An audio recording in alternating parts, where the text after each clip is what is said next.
L'amour n'est pas un outil bien pratique, c'est un processus d'auto-annihilation. Êtes-vous prêt, d'une manière ou d'une autre, à tomber? Vous savez, tomber amoureux, ça veut dire que quelque chose de vous doit tomber. Donc, nous devons comprendre cela. Pour que quelque chose de plus grand que vous vous arrive, ce que vous avez fait de vous-même, c'est-à-dire votre création, doit tomber. Alors seulement, quelque chose de la création du Créateur vous touchera. Être amoureux signifie simplement cela, que il ne s'agit pas de vos pensées et émotions. Une dimension au-delà de vous est devenue une partie de vous. Si elle mûrit, elle devient de la dévotion. Si elle mûrit davantage, elle mène à la dissolution. Donc, puissiez-vous être bénis par cette possibilité, que quelque chose qui vous dépasse vous arrive.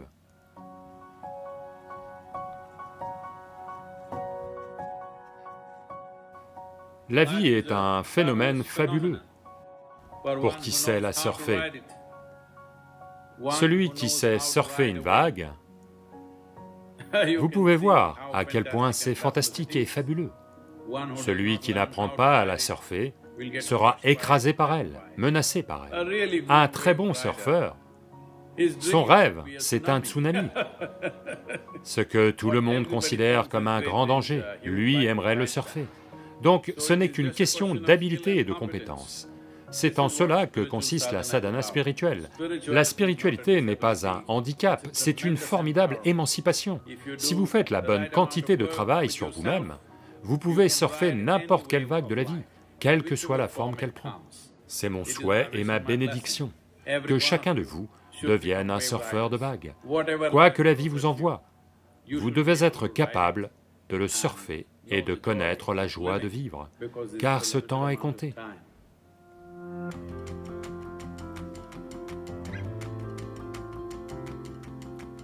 La colère n'est pas une action, c'est juste une réaction. Dans un état de réaction, vous êtes naturellement dans un état d'asservissement. Nous devons comprendre cela. Quand quelque chose d'autre que le noyau le plus profond de vous-même détermine ce que vous faites et comment vous êtes, c'est de l'asservissement. Eh bien, la colère est un moyen sûr d'être asservi.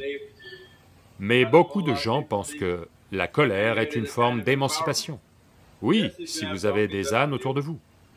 Vous avez peut-être obtenu quelques résultats avec la colère, mais essayez tous les jours. Au bout d'un certain temps, plus personne ne sera autour de vous.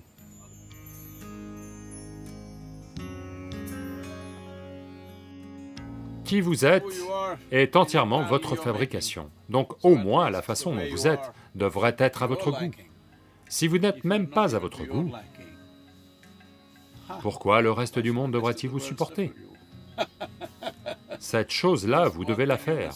C'est une responsabilité fondamentale, et c'est quelque chose que vous méritez, que vous devez être à votre goût. C'est-à-dire qu'au moins quand vous êtes seul, vous êtes bien.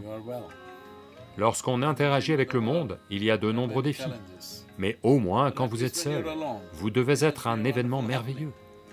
C'est quelque chose que vous devez faire. C'est ce que processus spirituel signifie, que vous vous êtes fait à votre goût. Eh bien, certains vont vous aimer, certains ne vont pas vous aimer. Mais si vous n'êtes pas à votre goût, alors à quoi bon? C'est ce que karma veut dire, que votre vie est votre fabrication. Faites-en une réalité, que votre vie soit une expérience agréable pour vous-même. Une fois que cela a lieu, vous verrez, d'une manière ou d'une autre, vous serez au goût de tout le monde. Il y aura toujours des gens qui détestent tout. C'est bien, c'est leur liberté de le faire.